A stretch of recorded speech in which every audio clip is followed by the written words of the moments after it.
The confirmation of charges hearing in the case of the prosecutor versus Bahar Idriss Abu Garda continued on Wednesday, the 28th of October, 2009, at the International Criminal Court in The Hague, with the presentation of the defense evidence. Bahar Idriss Abu Garda is charged with 3 counts of war crimes. The prosecutor alleges that Abu Garda is responsible for an attack carried out on the 29th of September 2007 against the African Union peacekeeping mission in Sudan, stationed at the Haskanita camp in North Darfur. During the attack, 12 peacekeepers were killed, 8 wounded, and the camp destroyed and pillaged. In Abu Garda's defense, Mr. Karim Khan presented evidence in support of the claim that the MGM Haskanita was a legitimate military target at the time of the attack. But we say that the road to the 29th of September is littered with good intentions and complete ineptitude and recklessness that robbed, denied and deprived that base of the protection that it would have otherwise had with a proper mandate, proper resources and proper organization. We accept as a matter of law that all those bases deserved and had the status as protected objects at the time they were established. But for the reasons I have sought to detail, it is my respectful submission, because of a catalogue of indifference, incompetence, lack of resources, and either collusion with the government of Sudan or the cynical misuse by the government of Sudan of the AMIS colours and the AMIS base, they lost that status.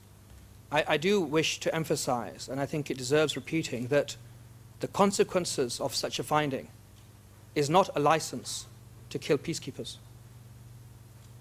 Peacekeepers deserve respect. Peacekeepers deserve protection. Peacekeepers deserve proper mandates. Peacekeepers deserve proper resources so that they can do their jobs. It is the minimum duty of the care, the defense say, that is owed by the international community and by regional organizations when they are putting young men and young women in harm's way to secure peace. But, Your Honours, one does not extend protection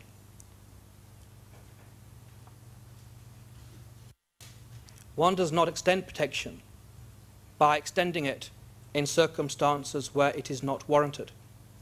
One strengthens protection by upholding the principle of impartiality and ensuring it is viewed as an absolute imperative. It is only then, Your Honours, that we will ensure that such events do not take place again.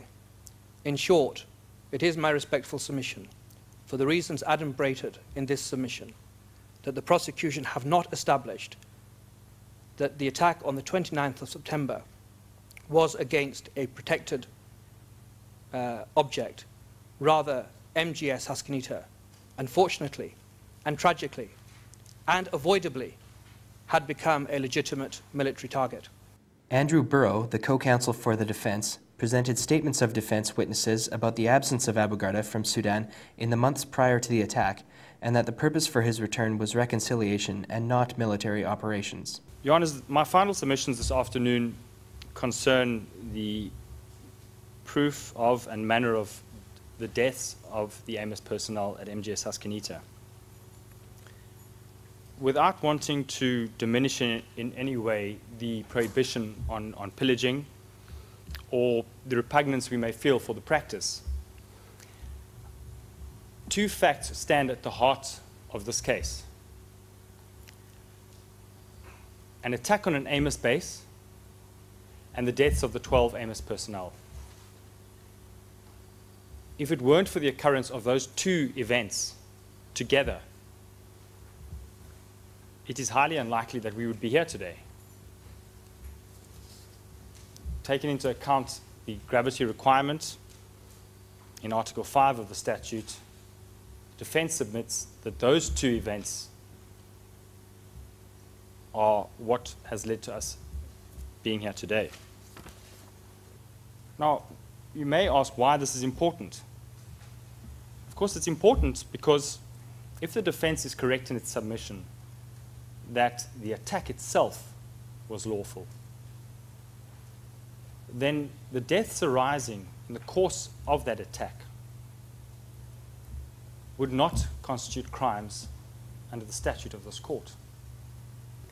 And the prosecution asks you to find that there is sufficient evidence to establish substantial grounds to believe that a majority, or at least a significant number, of those killed at MGS Haskanita were executed.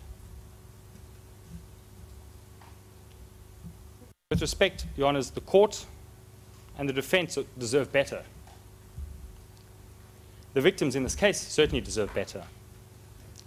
They deserve better than baseless generalizations.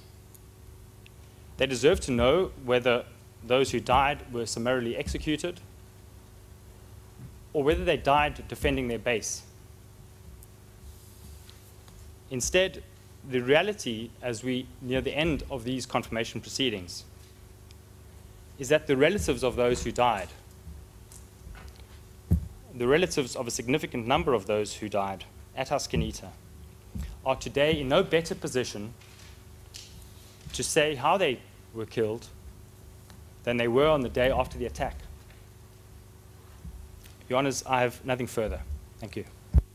The confirmation of charges hearing will end on Friday, the 30th of October, with the closing arguments of all parties and participants.